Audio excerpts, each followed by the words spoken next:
so many of us as entrepreneurs are so future driven, and that's what makes us successful and pulls us to continue to create and be better and do more. But without looking back, we can't go as far as we want. And I don't mean looking back to dwell on the past. I mean stopping comparing ourselves to somebody else or a future vision that hasn't arrived yet. All right. I'm Rebecca Hay, and I've built a successful interior design business by trial and error, podcasts, online courses, and so many freaking books. Over the last decade, I've grown from an insecure student to having false starts to careers, and now I'm finally in the place where I want to be.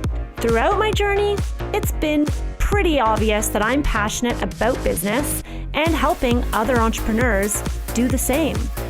Each week, I'll share tangible takeaways from my own experience and the experiences of other badass women to help you build your confidence and change your business. Hey, it's Rebecca, and you're listening to Resilient by Design. Today, I'm doing things a little different. And yes, I got a bit of a cold, so pardon the raspy voice. But I want to talk about something that we are doing to ourselves that's holding us back in business and potentially in our life.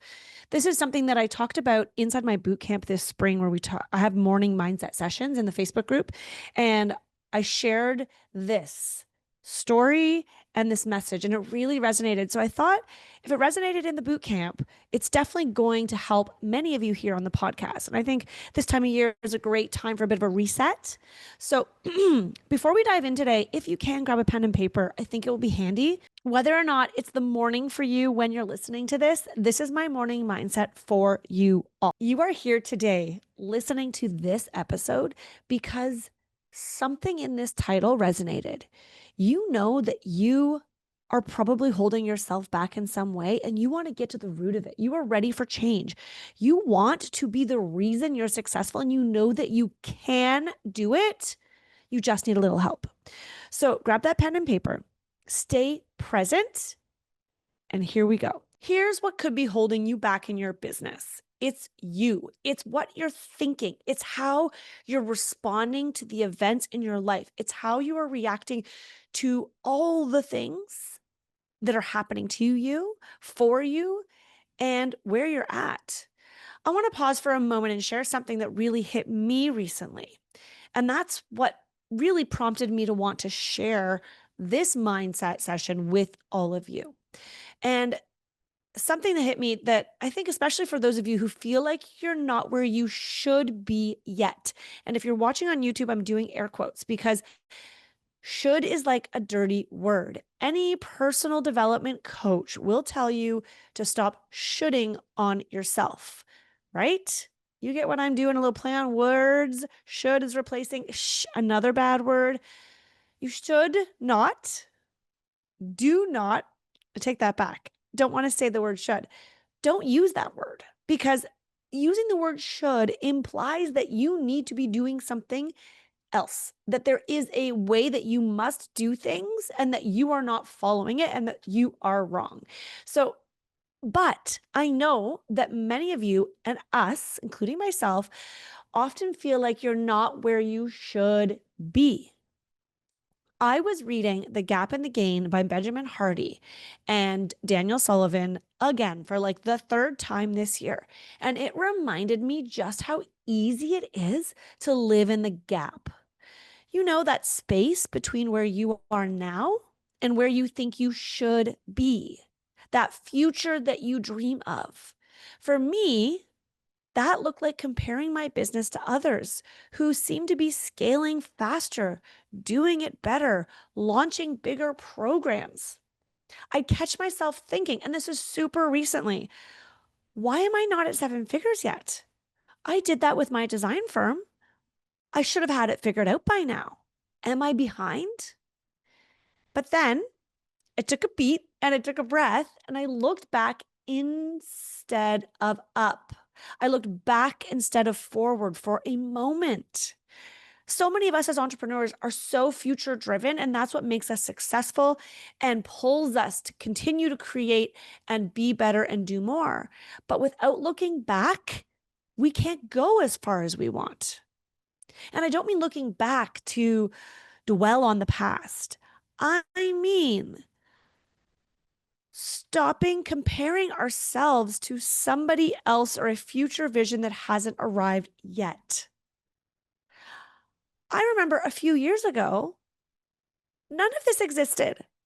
Not Designer's Room, not Resilient by Design podcast with nearly 300 episodes, not Power of Process, not Pricing with Confidence, not the masterminds. Like none of what I do today existed. I started with a handful of designers coming to, well, maybe more than a couple handfuls of designers coming to meetups in the city of Toronto. And that was it. And we would share ideas. It moved to Zoom. And I started to help other interior designers, other creatives in their business, just based on sharing my experiences. And now today I have helped hundreds and hundreds of designers implement systems, build confidence, and finally feel in control of their business. That, my friends, is the gain. Thinking about that. Whoa, Rebecca, look how far you've come. Instead of, oh, Rebecca, look how far you still have to go. That's the gain. And that's what progress really looks like. And when you can recognize that in yourself, in your own life and business, you will stop beating yourself up.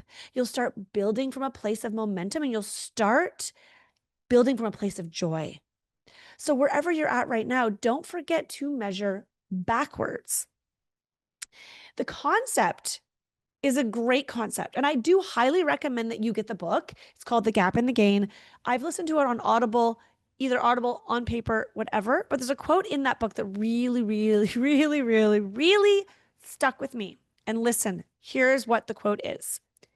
Happiness is wanting what you already have. Happiness is wanting what you already have. Right? So let me explain what this means for you as a designer building your business. Many of you, and I've been there too, feel stuck because you only see what you haven't achieved yet. You're so focused on the gap. And so guess what? We don't feel satisfied. We don't feel happy. That gap is that space between where you are now and where you think you should be, as I mentioned in the beginning. It's looking at other designers' Instagram feeds and thinking, why don't I have that client? I should have that client by now, that project, that magazine feature, that partnership or collaboration client. But last week, you put out a quote and you felt pretty confident about it.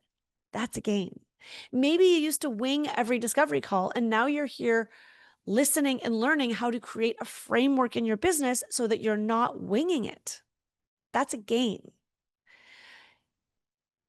I've got a few more examples I want to share with you guys because I think that this is really going to hit you where you're at and help you recognize scenarios and moments in your own life where you might be applying the gap instead of the gain. Think about this. We sometimes are hard on ourselves because we're not making as much money. Have you ever said something like, I only made $2,000 for my first design service or my first design project? Other designers are making like $20,000. I'm seeing that inside Rebecca's programs. Like, what am I doing wrong? I'm clearly not cut out for this. That's the gap view. The gain view would be 6 months ago, I didn't even have a design firm. 6 months ago, I didn't even have a project or even a clear service offering. Now I've launched my business. I've marketed it and I got a real paying client. I've validated my idea and I've learned exactly what I need to improve for next time. You need to celebrate the messy first version. I have had so many messy first versions in my design business, in my coaching business. Here's the thing, you can't optimize what doesn't exist. That's a gain. Here's another view of being in the gap. This is common. A lot of us fall into this trap when it comes to Instagram. You could be feeling like, I only have 1,000 followers on Instagram. Look at her. She has 20,000 and she gets so many inquiries for new projects through her Instagram. I'm definitely falling behind. There's something I'm doing wrong. Why am I not there? Who can relate? The gap view of that would be looking back. Wait a minute. You know what? Last year, I only had 200 followers and I had no engagement and I really didn't have any design projects. Now I'm creating consistent content, building community, and getting some DMs from potential clients. Sure, it hasn't turned into a project yet, but shoot, I'm at 1,000 followers now. That's a huge gain. Also, progress over perfection, people. Those are vanity metrics, but we still compare ourselves to them. And then the last example I want to share is something that might happen to you inside your projects when you are working with clients. It's pretty typical for us to get frustrated with a client because they don't follow our advice or they don't want to do, just, from experience, do the dining chair head chairs that I selected that would fit perfectly in the room. Instead, they steer me in another direction and I have to acquiesce. And then in the end, I'm like, oh, it's not a reflection of my design aesthetic or how good I am. I must not be communicating clearly. Where did I go wrong with my sales tactics?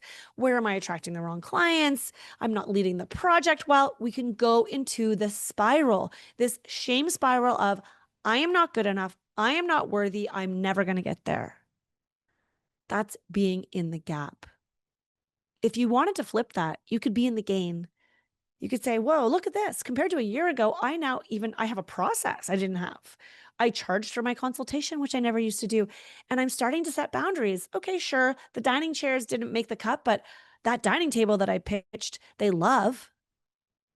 I can refine my communication for next time. I can figure out what tweaks I can make next time, but I've come a long way. That is the gain. The gain isn't about being perfect. It's about getting better, being better, right? As a parent, sometimes we can be hard on ourselves, like, oh, I missed bedtime again working on this proposal. I needed to get it out. I'm not balancing business and motherhood the way I want. It's still not good enough. That's living in the gap. Living in the gain would be, well, I used to miss every bedtime because I was working and I'd be working on the weekends. And now I have systems and I have boundaries. And truthfully, this doesn't happen that often anymore.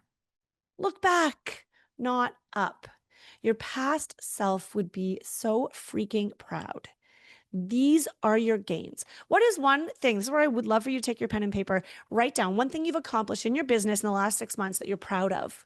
We don't do this enough. Just one. So it can be something so small: landing a client, having a difficult conversation, updating your website, finally organizing your back end paperwork, getting a system set up, taking power of process. Whatever it is, write it down. That's your gain. And the key to building confidence in your business and in life is recognizing and appreciating your growth and not obsessing over the gap. So I want you to continue to practice living in the gain. When you learn something new from this podcast, celebrate that you showed up to learn it and you're trying new things. When you implement even one thing you've learned on this podcast, celebrate taking the action. Because here is the truth. The designers who book better clients, who build profitable businesses, who feel confident in their worth, they're not the ones without problems or challenges. They're the ones who recognize how far they've come and use that momentum to keep moving forward. Your design business journey is happening right now, not when it hits some arbitrary milestone. This is a living, breathing thing. You're not going to take off when you get featured in a magazine or when you land that dream client. It's right now. You are already so much further along than you were yesterday, last month, or last year, and that's worth celebrating. Okay, beautiful designers, go and have an amazing day. And don't forget,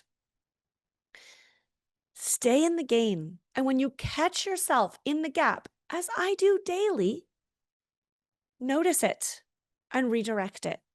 When you're sitting in traffic, oh my God, I always hit a red light. Oh, I bet there's another red light coming. I can't believe how much time I've lost. How can you rephrase that? Okay, look at that. Well, I'm almost home. It's only one more red light. It's about focusing on how far you've come, because that's going to put you in a better mindset to go that extra mile. All right, I hope you guys enjoyed this episode. I will see you soon.